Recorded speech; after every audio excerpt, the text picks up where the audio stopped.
government wishes to strongly condemn the pronouncements by certain political leaders concerning the 2027 general elections.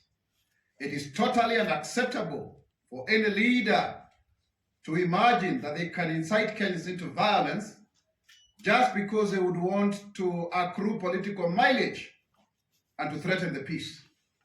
If we all remember, in 2007, there was that whole issue of so many Kenyans dying, and they will never come back to life.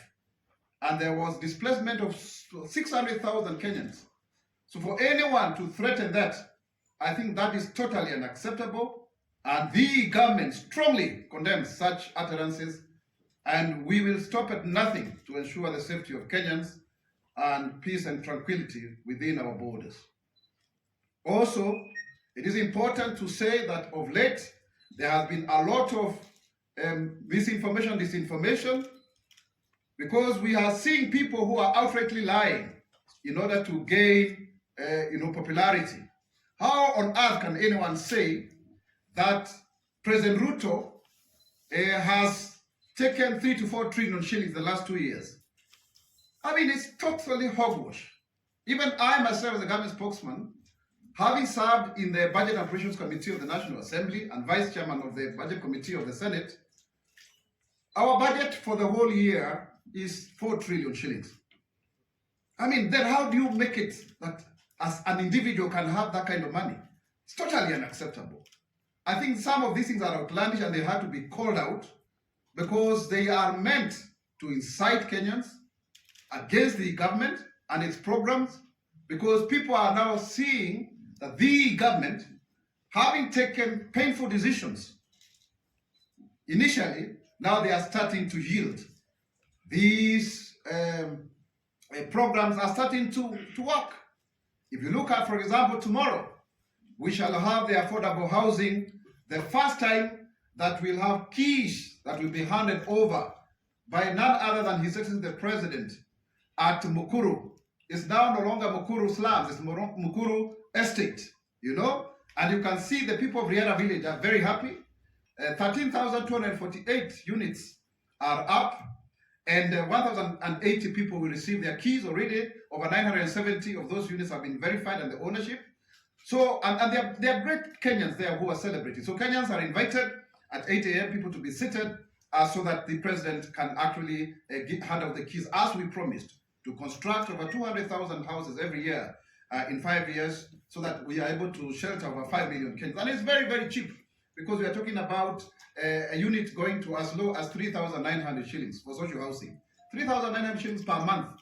It's unbelievable. The other affordable housing unit is going for 7,250.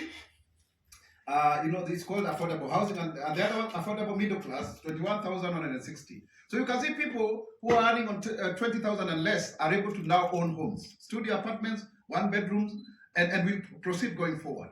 And that is why we are saying this is how the money has been used. This is how the money has been used to transform the lives of Kenyans, not for people to make outlandish statements going forward.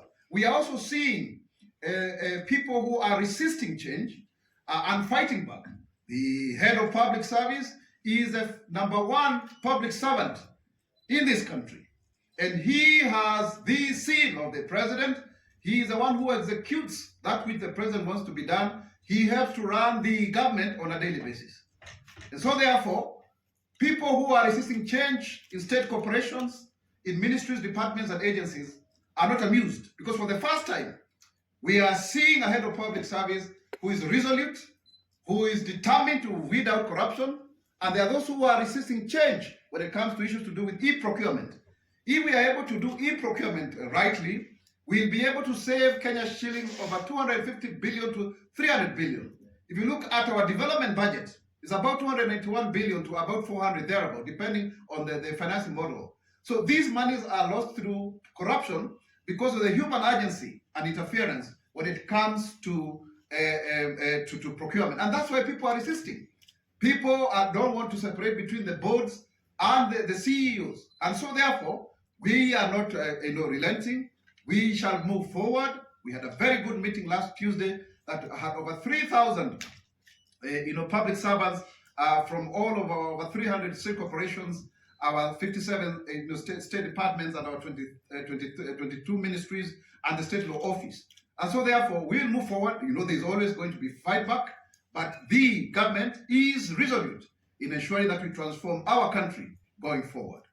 With those few remarks that are introductory, I now want to open the floor for questions so that then we can proceed. Kwa njia moja umesema kwamba yanaweka nchi katika hali tata. Ukweli ni kwamba kufikia mwaka 2007 mwaka 2008 sote tulio hapa tulikuwa tunajielewa na tunajua kile ambacho kilitukia. Ni kweli kwamba familia nyingi ziliathirika, wengi wanaishi na majonzi hadi leo hii. Ila swali ambalo Wakenya wamejiuliza kutokana na yale matamshi ambayo baadhi ya viongozi wameyataja, ambayo mwenyewe ufupishe maswali yako kwa sababu ya muda Regan. Na wewe rafiki yangu. Mwanzo ni kusema kwamba ni kweli kwa sababu sisi wenyewe rais ndiye ni afisi ya rais ama rais mwenyewe ndiye anaunganisha Kenya. Ukisema kwa kimombo ndio symbol of unity, yani anatujumuisha kwa pamoja kama rais. Na wakati unapochaguliwa ndivyo unaweza kuchaguliwa pengine upate kura upande huu na upande ule mwingine, lakini kisha ukishakuwa rais lazima uunganishe wale waliokupigia kura na wale ambao hawakupigia kura.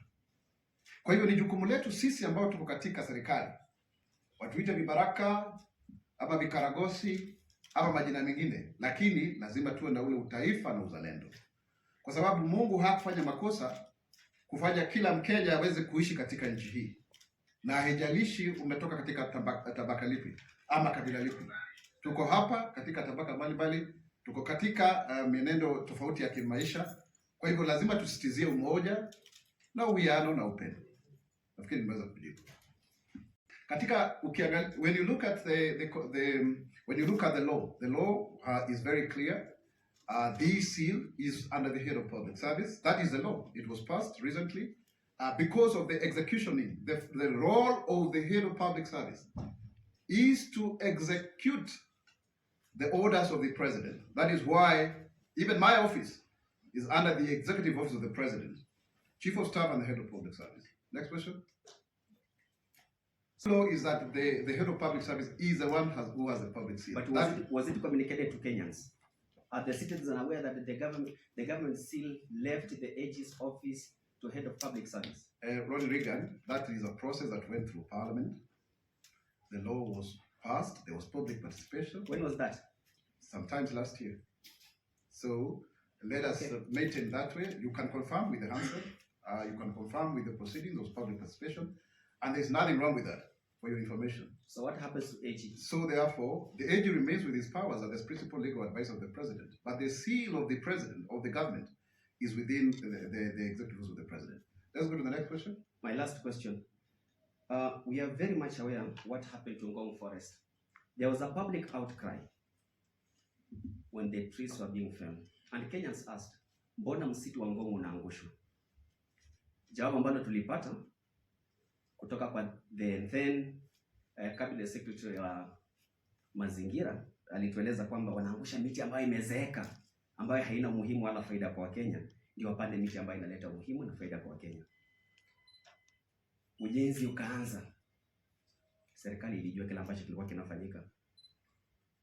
I&M Foundation na serikali ya Kenya walishika na kuleta ujenzi ambao walisema ulikuwa pia uleta manufaa kwa Wakenya. Suddenly, mbona ujenzi huu umesitishwa? Asante sana. Msimamo wetu kama serikali ni kwamba tutaendelea kupanda miti, sio tu katika msitu wa Ngong, lakini pia misitu mingine yote ambayo iko hapa nchini, na pia tunasisitizia pia Wakenya waweze kupanda miti, hususan hata katika mashamba yao madogo madogo, ndiposa tuweze kuwa na miti bilioni 15 kama vile ilivyokuwa ni agizo ama azimio la Mheshimiwa Rais. Kwa hivyo kama kuna jambo lolote ambalo linakiuka mwito ule, liwe ambalo limeweza kufanyika kutokana na maamuzi ya asasi zote za kiserikali ama wawekezaji wa kibinafsi ama mtu binafsi, wakati kutatolewa lalama, wakati kutakuwa na watu wakiuliza haya maswali, wakati itaonekana kwamba hilo jambo litafanyika, tutasitisha na tutaendelea kusitisha. Kwa hiyo ni vizuri na tunawarai wa Kenya waweze kutoa maoni yao, na serikali hii inaweza kusikiza na inaweza kufanya kulingana na maamuzi yake kwa swala hilo. Na kama ambavyo nimeelezea, kutokea sasa kusonga mbele, tutakuwa unauliza maswali na kujibu, sio tu kusoma. Ni kweli kwamba Mheshimiwa Martha Karua na wengineo walikuwa wamekwenda kule kwa kutaka kuwakilisha mawakili wa Tundu Lissu. Na ni kweli kwamba katika Umoja wa Afrika Mashariki ambao sasa hivi mwenyekiti ni Mheshimiwa Rais William Ruto, watu wanaweza kwenda, wana uhuru wa kwenda kutoka nchi nyingine mpaka ile nyingine. Na nafikiri umeona watu wengi sana hata kutoka Burundi ambao wanafanya kazi hapa, watu kutoka hata Kongo, wengi sana tu, hata Rwanda. Na sasa hilo sio jambo ambalo ni geni, kwamba kuna soko huria, soko hili la Afrika Mashariki, ukanda huu wetu, na ni jumuiya pia. Kwa hiyo hilo sio jambo ambalo tunafaa kusema kwamba lipo katika kanuni zetu na mkataba. Na hata wakati mmoja tulikuwa na kile ambacho tulichokiita coalition of the willing, ambapo Kenya, Uganda na Rwanda hauhitaji hata kuwa na passport. Unahitaji tu kuwa na kitambulisho, na mimi nimeshawahi kusafiri na kitambulisho kwenda Uganda.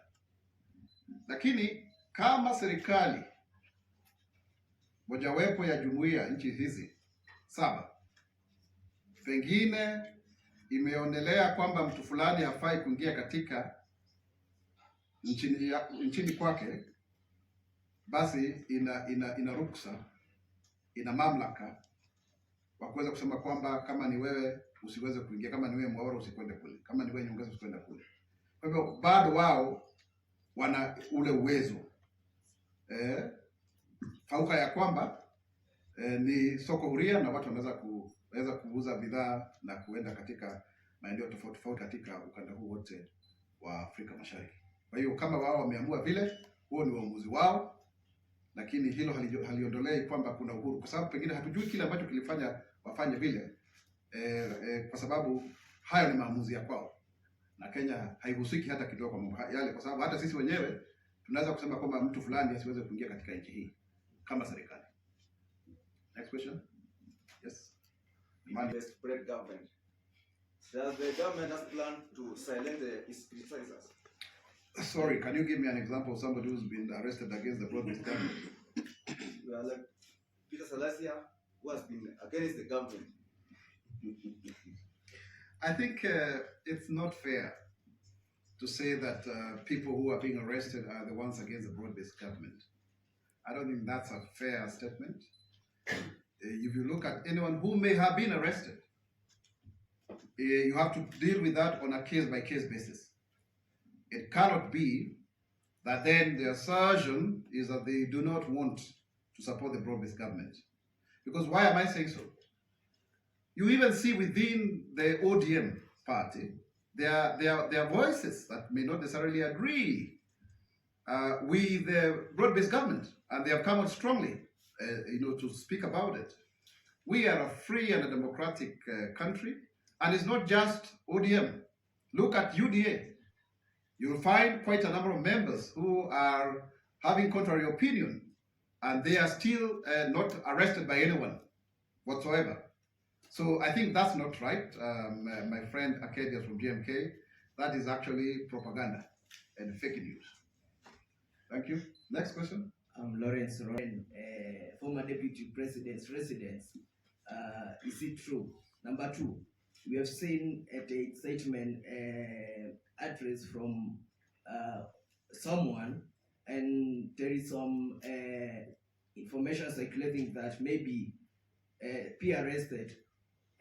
What will the government do to counter, if because those people have followers, and we have seen at some instances at the DCI, EACC being monolized, harassed by their followers. So what will the government do or counter if they face resistance, if they try take those guys face the law? First and foremost, it is important to say very clearly, Ronald, that nobody is above the law. And the government will not sit back to see Kenyans being incited into violence. The role of the government is to maintain law and order. And it doesn't matter who is doing the wrong thing. No. So we cannot say that government shall be held hostage because individuals are followers. Even the government has its own followers. And I think we all are followers of Kenya. We should be protected at all costs because we don't have any other hope other than this one. We have a country that is doing extremely well, that is the third largest economy in sub-Saharan Africa after having overtaken now Ethiopia and Angola, sixth in the whole of Africa, a country that has received the highest amount of investment money, startup capital for the last 2 years, $800 million, 2023, $638 million, 2024, a country whose shilling is strengthened, a country whose foreign reserves are now at 9.6 billion, so that at for 6 months we can stay without having any new dollar in the economy and we'll be able to do our imports. A country that is rising, that has reduced the cost of living, a country that has been able to stabilize the fuel crisis, a country that has also been able to contain insecurity in heretofore banditry areas to a large extent, a country that has also been able to be respected as a voice in Africa on matters climate change, the reform of the international financial system. That is why you even see the president being invited in China, in America, because we have become the face of Africa. That is a country that we must protect at all cost, without fear or favor. Next question. Yes, attacking the peaceful meeting of a former Meru governor, the tear gassed. The driver was hurt. She is now hospitalized, and also during Mother's Day she was tear gassed. So why is the government trying to impeach leaders from people's heart? First and foremost, I like your pronunciation. To impeach the impeached. I don't think we can say that is not even plausible. It's not even workable, because we win support through persuasion. It's the art of seduction, my brother. But we will not also allow lawlessness and incitement. Just because, for example, you have lost your seat, it doesn't mean that then you incite violence against the government. That is not acceptable, and the government will stop at nothing to ensure that there is law and order. Because when people get incited, you know what happened in Rwanda and Burundi. You know very well what happened here in 2007. You know how skirmishes affected places even in 1992 in Molo. We have to be very careful, and we must stop it at this point in time so that it doesn't go far too long, and then we start regretting. That we will be very firm on. Good. Any other question? Good morning. My name is Garmin is trying to silence these people. And also, secondly, on the issue of Mother Kagua, we have previously seen opposition leaders from other countries making or walking around here freely without any intimidation, except the issue of Kisa BCJ. And what's the government position on this? Like, when we allow other opposition leaders to walk freely in Kenya, but when our opposition leaders from Kenya try to enter other countries, we see them being detained and subsequently being deported. What's the take of this? And going forward, do we expect to see the government of Kenya maybe trying to mend its fences with Tanzania? Thank you. I don't think there's any diplomatic spat between Kenya and Tanzania. As I said, any country has a right to admit anyone within its territories. And we, as a government, knowing very well that even the chairmanship of the East African community is now resident with our president, cannot say or emphasize that further. The only thing is that if a certain government feels that they have information against a particular individual, whether in government or in opposition, they have the right to admit the fact that there is free movement of people and goods, and even now we have e-visa here, ETA, it doesn't mean that then we don't take, precautions. Sometimes, even before, when you have applied to come, you have to be screened, because we can't just allow everyone to come to our country. It's also not true, Kevin, to say that opposition leaders are being disallowed from visiting other foreign countries. I personally have met Kizza Besigye here, actually. And you can see even when Raila Odinga was an opposition leader, he used to travel out to Tanzania. So to frame it that it is about opposition leaders, that is now going for the jugular. No, it's not a question of which side of the political divide that one belongs. There's a specific issue here. Mother Karua wanted to go and defend Tundu Lissu in Tanzania. Tundu Lissu is somebody I know personally, and the government there feels otherwise, and they were deported. So it has nothing to do with opposition leaders, because other opposition leaders have not been refused admission in that regard. It's specific to this, and that we cannot question, because it is a decision of the Tanzanian government. When it comes to the opposition leaders here, when the security apparatus have information against any leader, and especially on incitement, this time around we are not taking it very kindly to anyone, and we are not going to be using, kids' glove. We are not. No, we are going to be very hard on anyone who is trying to incite the country, because we know where we are, we know where we have been before. All of the way to the ICC, we will not allow our country to degenerate into anarchy and chaos. Next question. Okay. I want to question you. Which UN report are you referring to? Because that's a general statement. You need to be factual. Right? Yes. Civil society in Kenya, yes, but which UN report are you referring to? They have definitely released the No. Don't make assumptions. I'm not making You should be able to quote the particular UN report. On the issue of the civil society, I can respond to you, but on the UN report, please get back to me when you have the right report. Okay. Now, on the issue of the civil society, it's unfortunate that civil society organizations have the right to picket and to caucus and to really fight for the rights of Kenyans. But for every right, there is a responsibility. So therefore, we have seen of late members of the civil society, of which I'm a former member already, by the way, that's why I started my career, indulging into politics. And I was very surprised. About 3 weeks ago, I was invited at a civil society event, and I was even with some of my colleagues who are here. And the same members of the civil society could not allow me to speak. They were just shouting. I mean, I didn't have a right to speak.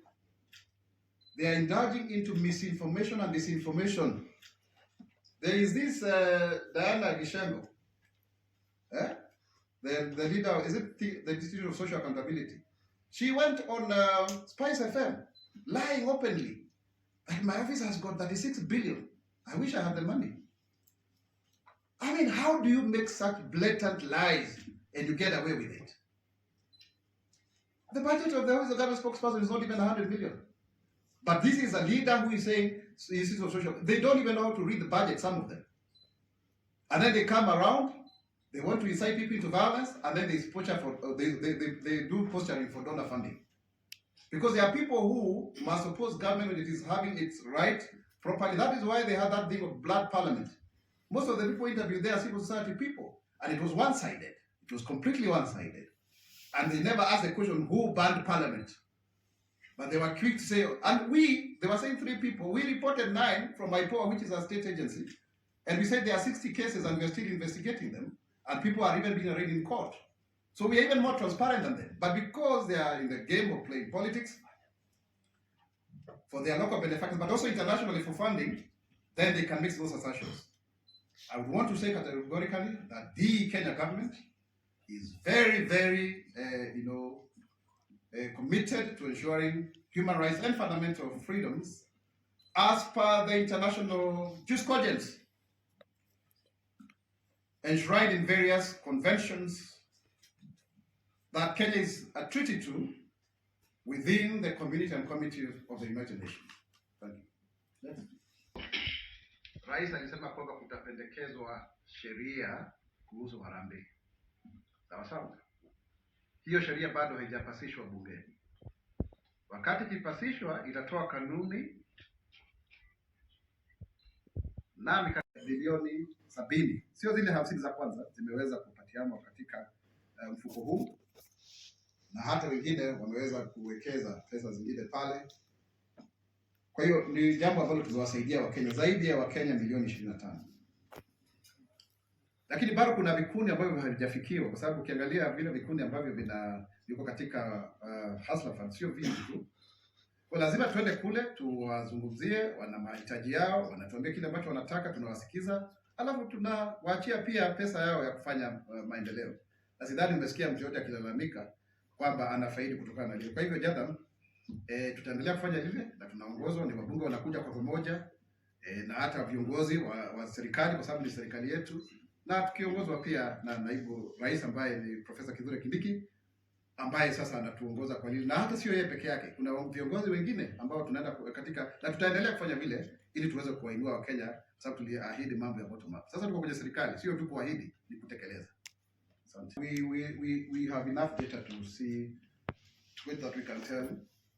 For those who are defaulting on what measures we shall use will be announced as we go by, but we will do so because it's not fair for you to take money and then you don't want to pay. And you remember the Minister for Cooperatives spoke very strongly about it.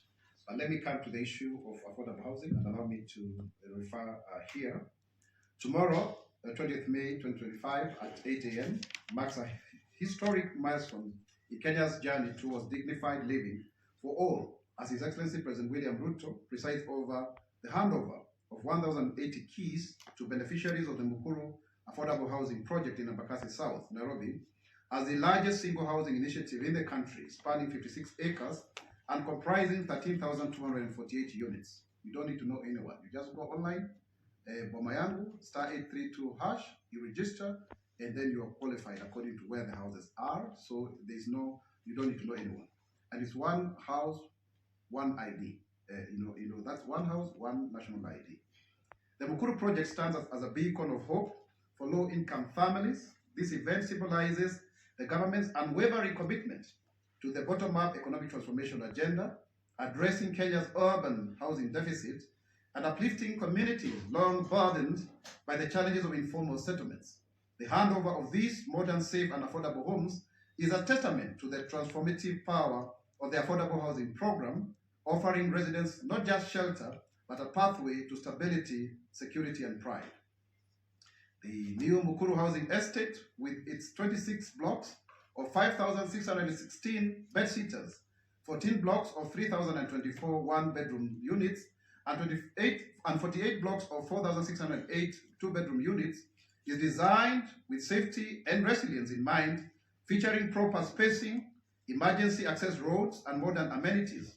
Beneficiaries like Maximilian Kamodo, who once paid Kenya shillings 4,000 monthly for cramped fire-prone Mabati rooms, will now invest in home ownership with payments of as low as 3,494 per month for a studio apartment valued at 640,000. This rent-to-own model, supported by flexible payment plans and deposit assistance, ensures accessible homes for low-income earners who are your day-to-day Njengo man, Mama Mboga, Boda Boda rider, because that's the kind of rent that they pay, turning the dream of home ownership into reality. The project has created over 160,000 jobs and counting, empowering local communities and driving economic growth. As we celebrate these landmark achievements, the Mukuru project underscores the government's broader vision to deliver 200,000 affordable housing units annually, reducing the national housing deficit and transforming informal settlements across Kenya, with 970 of the 1,080 households already verified and final touches underway for tomorrow. The excitement amongst beneficiaries is palpable. Residents like Godfrey Odhiambo, chairman of Mukuru's Riara Village Beneficiaries Association, describes the estate as our new Konza city, a source of community pride and a model for urban development. So you can see that many people who are benefiting. We've been there. I have with somebody like Bibiana Wambua saying that now at least there is clean water. There is, she also tells us how children who are walking in darkness as they were going to school, now they don't have to have a lot of fires there. Or Ongoso, who has been there for 20 years without owning a home. It's really wonderful stories that we are getting there. And that is a Kenyan spirit that we want to emphasize on. That is a Kenyan spirit that we want to have. And that's why we are very happy about our athletes in Doha because of their win, Cheruiyot, Chepchirchir, and that whole group. We say, Kongole, Hongera, we are very proud of you. And that's, we want every Kenyan to win. We want every Kenyan to win. We want every Kenyan to go to school and to be actually well fed. And that is why it matters education.